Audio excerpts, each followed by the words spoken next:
Stop downloading ad-filled apps just to make a simple photo collage. Your iPhone can do this natively with zero ads using shortcuts.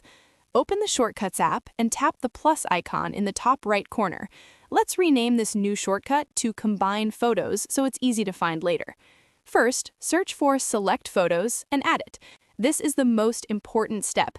Tap the arrow to expand the options and toggle on Select Multiple. This lets you pick more than one image at a time. Next, add the action Combine Images. By default, it says horizontally. Tap that and switch it to In a Grid. Then, add the action Save to Photo Album so your result saves automatically to your recents. Now, let's run it. Tap the shortcut, select 4 photos from your library, and hit Add. Head over to your Photos app, and boom, a perfect, clean grid with no watermarks. For instant access, long press your new shortcut and choose Add to Home Screen. Now you have your own collage tool right on your desktop.